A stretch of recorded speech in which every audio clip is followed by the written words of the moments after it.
नमस्कार, जी बिजनेस पर आपका स्वागत है। आप देख रहे हैं पावर ब्रेकफास्ट। आपके साथ मैं हूं मानसी दवे। सीधा विदेशी बाजार के संकेत आपको बताते हैं, उसके बाद एक एक कर दिन की शुरुआत में आपको क्या करना है, स्ट्रैटेजी कैसे बनाएंगे, खबरों के दम पर कहां एक्शन रहेगा, विस्तार से सब कुछ जानेंगे। एसजीएक्स निफ्टी आप देखिए 17,411 के आसपास हल्की सी बिकवाली के साथ यहां पर ट्रेड करता हुआ सपाट कामकाज देखने को मिल रहा है। इस बीच निक्केई में करीब 275 अंकों की बढ़त देखने को मिल रही है और डाउ फ्यूचर्स में फिलहाल सुस्ती हम देख चुके हैं। हल्की सी खरीदारी 30 अंकों के यहाँ पर फिलहाल डाउ फ्यूचर्स में आती हुई दिख रही है। कल लेबर डे के मौके पर अमेरिकी बाजार तो बंद थे, तो वहां से क्यूज नहीं है, लेकिन विदेशी बाजार के संकेत में और क्या कुछ अहम है, कौन से ट्रिगर्स है जिस पर हमें नजर रखनी है, विस्तार से जान लेते हैं दीपांशु भंडारी से। Deepanshu, good morning. बताएं विदेशी बाजार के संकेत आज कैसे लग रहे हैं? Good morning Mansi. और अच्छे संकेत आते हुए दिख रहे हैं ग्लोबल मार्केट्स की। अगर आप बात करें तो जैसा आपने बताया अमेरिकी बाजार बंद थे, बट बाकी अगर आप एशिया के बाजार आज सुबह भी देखें तो ठीक ठाक कारोबार होते हुए दिख रहा है और ग्लोबल मार्केट्स भी कल एकदम स्टेबल ही थे। चीन से अगस्त महीने का ट्रेड डेटा आने वाला है, तो काफ़ी अहम डेटा है जहां पर सबकी नज़र बनी हुई है। देखते हैं किस तरह का आता है। इसके साथ ही जापान के बाजार पर रखिए नज़र, क्योंकि लगातार तीसरे दिन आप जापान के बाजारों में तेजी देख रहे हैं, बल्कि 31 साल की ऊंचाई पर इस समय जापान के बाजार आपको ट्रेड करते हुए दिख रहे हैं। एक्चुअली हो क्या रहा है, जो वहां के सिटिंग पीएम है योशिहिडे सुगा, उन्होंने कहा है कि अब वो री इलेक्शन के लिए नहीं खड़े होंगे, यानी कि अगली बार जब प्रधानमंत्री बदले जाएंगे तो उनका उम्मीदवारी नहीं रहेगी। जो नए उम्मीदवार या जो सबसे अहम उम्मीदवार माने जा रहे हैं प्राइम मिनिस्टरशिप के लिए, उन्होंने कल ऐलान किया कि वो चाहते हैं कि करीब 270 अरब 270 बिलियन डॉलर्स का स्टिमुलस पैकेज लाया जाए, ताकि महामारी के इम्पैक्ट को और अच्छी तरह से जापान की इकोनॉमी लड़ सके। तो इस अनाउंसमेंट की वजह से, ये खबरों के मुताबिक रिपोर्ट आ रही है, इस रिपोर्ट की वजह से बाजार में आप तेजी देख रहे हैं और लगातार तीसरे दिन जापान के बाजार तेजी में है। तो जो नए पीएम उम्मीदवार हैं, उन्होंने कहा है कि एक 270 अरब डॉलर का नया स्टिमुलस पैकेज लाना चाहिए। इसके लिए आप देख रहे हैं कि बाजार में तेजी बनी हुई है जापान के। इसके अलावा कल शाम जैसे अमेरिकी बाजार मैंने बताया बंद ही रहे, पर यूरोप के बाजारों में अपने करीब 1% तक की तेजी देखी है। अगस्त का जॉब्स डेटा जो यूएस से आया वो तो कमजोर था, पर बाजार मान रहे हैं कि अब फेड अपना एक्शन डिले करेगा, जिसकी वजह से हमने थोड़ा तेजी का माहौल यूरोप में देखा। और साथ ही इस हफ्ते ईसीबी, यूरोपियन सेंट्रल बैंक की भी पॉलिसी है, तो उससे पहले भी एक्शन आपने पॉजिटिव ही बनते हुए देखा है। कच्चा तेल दायरे में ही था, ब्रेंट $72 के ऊपर अपनी लेवल्स को होल्ड करते हुए दिख रहा है। वहीं सोना भी 2.5 महीने की ऊंचाई के करीब ही ट्रेड कर रहा है। डॉलर पर हम लगातार दबाव देख रहे हैं, वो अभी भी कायम है। और यूएस की जो 10 साल की बॉन्ड यील्ड है वो भी अब बढ़कर 1.34% आ गई है। तो 2-3 दिनों में 1.2728% से बढ़कर 1.34% पर आ गई है। और क्रिप्टो मार्केट पर भी नजर रखिए, क्योंकि बिटकॉइन $52,000 के ऊपर ट्रेड करते हुए दिख रहा है।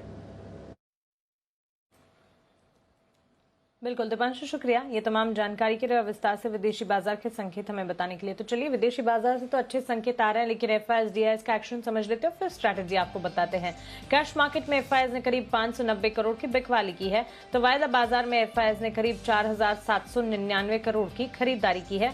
वहीं कैश मार्केट में डीआईएस की तरफ से 547 करोड़ की खरीदारी के आंकड़े आते हुए दिखे हैं। तो क्लियरली वायदा बाजार में एफआईएस की करीब 4,799 करोड़ की बड़ी खरीदारी, तो कैश मार्केट में डीआईएस ने भी करीब 550 करोड़ की खरीदारी की है। हालांकि एफआईएस की कैश मार्केट में बिकवाली है। चलिए, ये तमाम संकेतों के साथ जी बिजनेस के मैनेजिंग एडिटर अनिल सिंह भी अब हमारे साथ जुड़ रहे हैं। उनसे जानते हैं आज के लिए पहली रणनीति क्या बनाई जाए।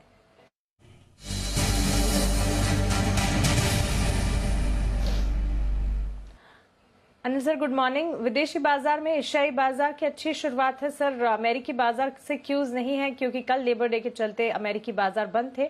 एफआईएस डीआईएस का एक्शन जो हम देख रहे हैं, बड़ी खरीदारी वायदा बाजार में एफआईएस की तरफ से, तमाम संकेतों को आज कैसे समझना चाहिए सर, और पहली स्ट्रैटेजी क्या बनाई जाए? Good morning Mansi. देखिए, संकेत तो अच्छे ही हैं। कल भी अमेरिकी फ्यूचर्स ऊपर थे, आज भी अमेरिका के फ्यूचर्स ऊपर है। निक्केई में दमदार तेजी होती दिख रही है। तो ग्लोबल संकेत तो अच्छे हैं। कल यूरोप भी 1% तक ऊपर बंद हुआ है, तो कहीं कोई कमजोरी के संकेत है नहीं। आई एम श्योर अगर अमेरिकी बाजार खुले होते तो एक नया हाई फिर से कल देर रात आपको वहां देखने को मिलता।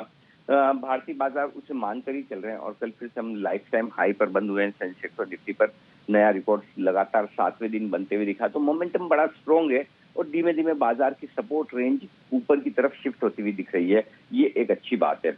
पार्टिसिपेशन पूरा है, न सिर्फ निफ्टी के दिग्गज स्टॉक्स मजबूत हैं, बल्कि कैश मार्केट के स्टॉक्स में भी पूरा एक्शन लौटते हुए दिख रहा है। मिड कैप इंडेक्स रिकॉर्ड ऊंचाइयों पर है। लगातार 5-7 दिनों से मिड कैप और स्मॉल कैप शेयरों में भरपूर तेजी होती हुई दिख रही है।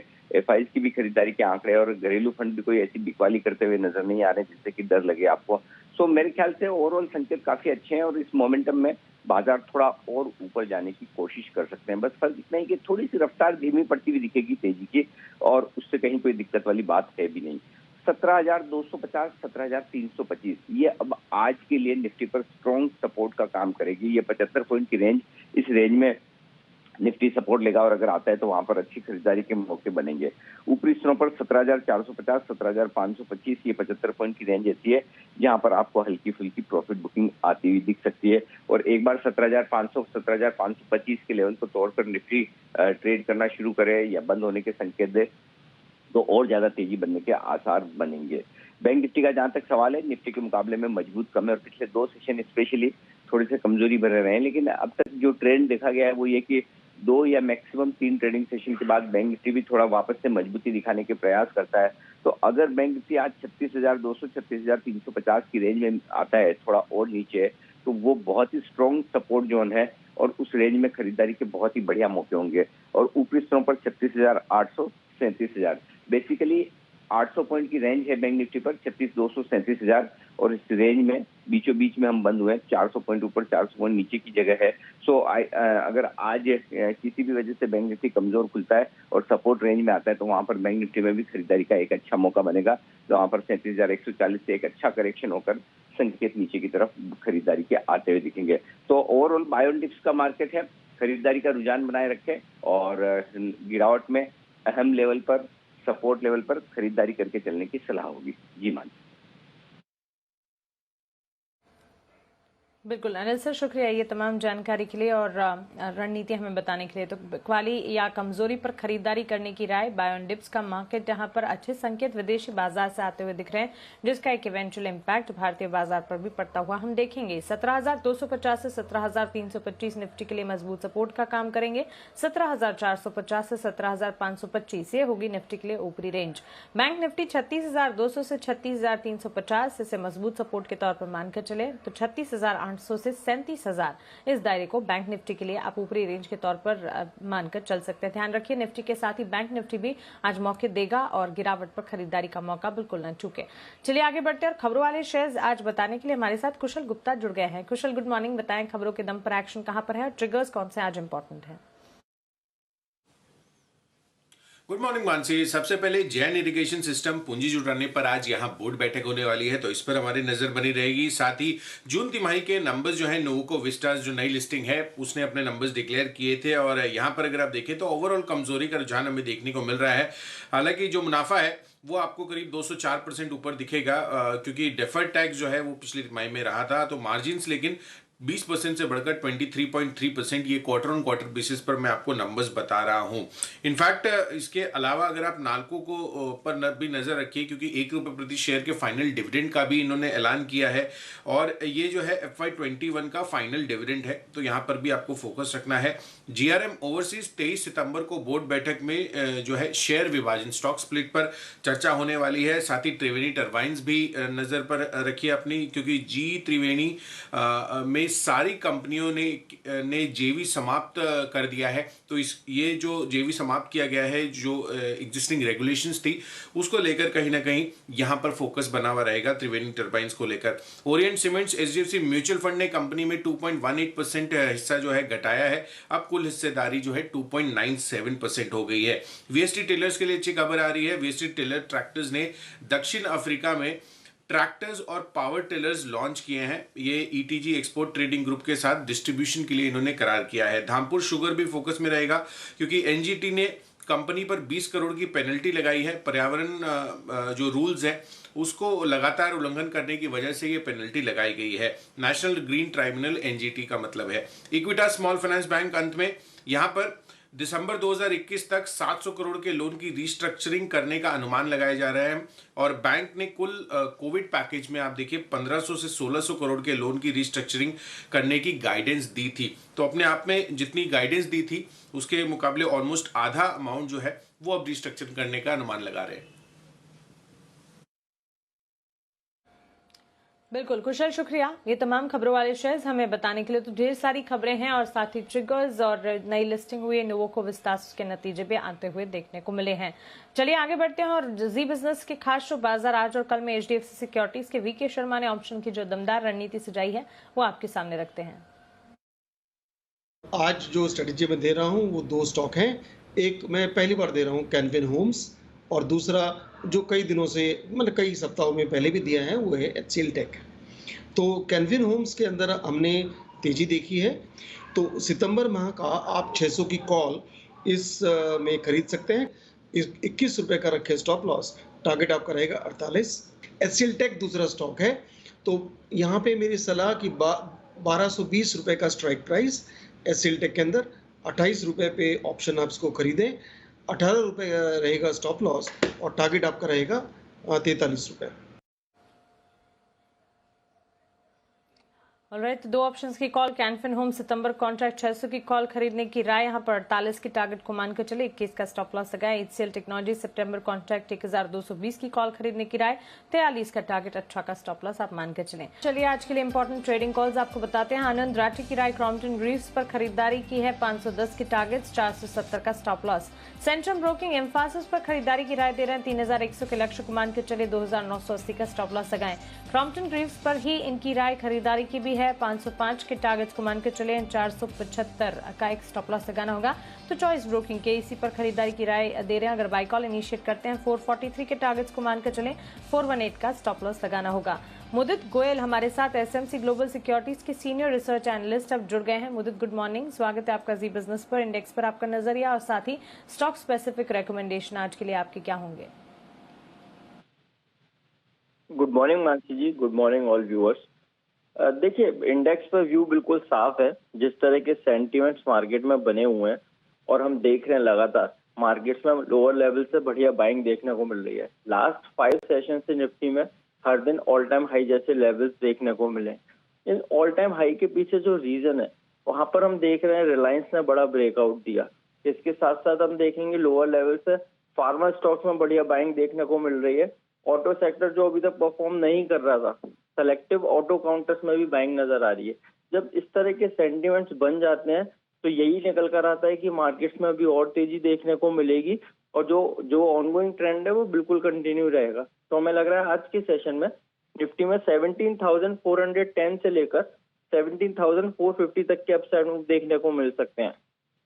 सपोर्ट की अगर हम बात करते हैं, स्टॉप लॉस लेके चलेंगे 17,330 का। तो ओवरऑल कोई भी डिप अगर निफ्टी में देखने को मिलता है एक बाइंग अपॉर्चुनिटी होगा।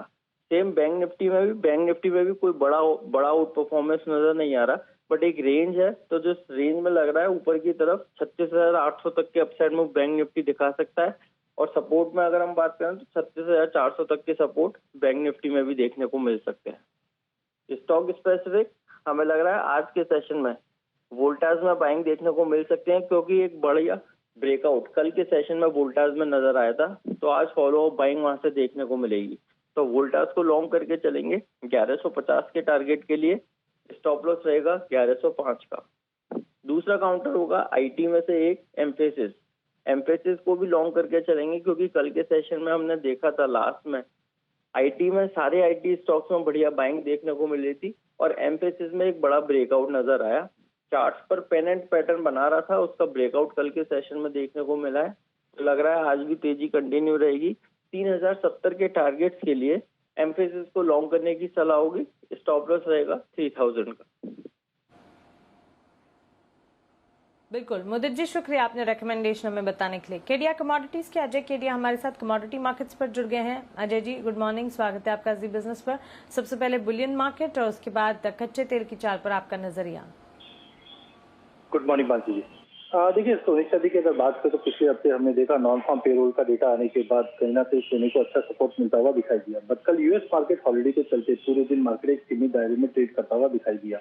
ओवरऑल अगर हम सेंटीमेंट देखें तो गोल्ड का पॉजिटिव होते जा रहा है, जिस से कोरोना का कंसर्न और डॉलर में जो वीकनेस है वो कहीं ना कहीं गोल्ड को सपोर्ट कर रही है। तो आज के लिए गोल्ड अक्टूबर मंथ को लेके चलना चाहिए 47,400 से 47,100 का स्टॉप लॉस रहेगा। 47,750 तक गोल्ड दिखा सकता है। वहीं अगर चांदी की भी बात करें, जिस से बेस मेटल में एकाएक बड़ी तेजी आई है, उसका एक सपोर्ट चांदी को भी मिलता हुआ दिखाई दे रहा है। चांदी दिसंबर वाइडेन में 65,000 पे लेके चलना चाहिए, 6400 का स्टॉप लॉस, 65,600 से लेकर 65,900 तक का लेवल देखने मिल जाएगा। वहीं अगर एनर्जी कॉम्प्लेक्स की बात करें तो हमने नेचुरल गैस और क्रूड में काफी बड़ी हलचल आती हुई देखी। खास करके कल के सेशन की बात करें तो नो डाउट कल हमने एक मार्केट में रेंज बाउंड ट्रेड जरूर देखा है, बट अभी भी क्रूड ऑयल 5,000 के ऊपर मेंटेन है। जिस ढंग से कोरोना का कंसर्न है वो डिमांड को भी इम्पैक्ट कर रहा है, लेकिन हरिकेन के बाद हमने देखा कि कहीं ना कहीं सप्लाई शॉर्टेजेस जो हुई है जिसके चलते क्रूड और नेचुरल गैस दोनों में तेजी है। तो मुझे लगता है क्रूड में जब तक 49.20 का लेवल रीच नहीं करता है क्रूड में तेजी का रूप कायम रहेगा। तो आज के लिए 49.80 पे क्रूड को बाय करके चलना है, 49.20 का स्टॉप लॉस रहेगा, 5,050 से 51.20 तक के लेवल हम क्रूड ऑयल में देख पाएंगे। बिल्कुल Ajay ji, quickly base metals पर आपका नजरिया क्या है सर? वैसे अगर पूरे बेस मेटल की बात करें तो पिछले महीने हमने देखा चाइना से जितने भी डेटा आए थे वो कोई ज्यादा लुक्रेटिव नहीं थे, जिसकी वजह से प्राइस में फॉल था। बट कहीं ना कहीं अब चाइना में पावर शॉर्टेज और कर्टलमेंट जो हो रहा है उसकी वजह से बेस मेटल को सपोर्ट मिलता हुआ दिखाई दे रहा है। पूरे बेस मेटल पैक की अगर बात करें तो कॉपर जरूर रेंज बाउंड है, बट एल्यूमिनियम और लेड यहाँ पे हमने काफी शॉर्टेजेस देखी है, सप्लाई स्क्वीज देखी, जिसकी वजह से ये दोनों काउंटर आने वाले दिनों में काफी अच्छी तेजी दिखा सकता है। खास करके एल्यूमिनियम की बात करें तो 217 पे बाय करना है, 215 का आज के लिए स्टॉप लॉस रहेगा, 219 से 221 का टारगेट रहेगा। वहीं अगर लेड की बात करें तो लेड में भी हमने एक ब्रेकआउट आते हुए देखा है, लेड में भी बाइंग करना है 182 पे, स्टॉप लॉस 180 का रहेगा, टारगेट 184 तक दिखा सकता है। बिल्कुल अजय जी, शुक्रिया ये तमाम जानकारी के लिए, आपने रिकमेंडेशन हमें बताने के लिए।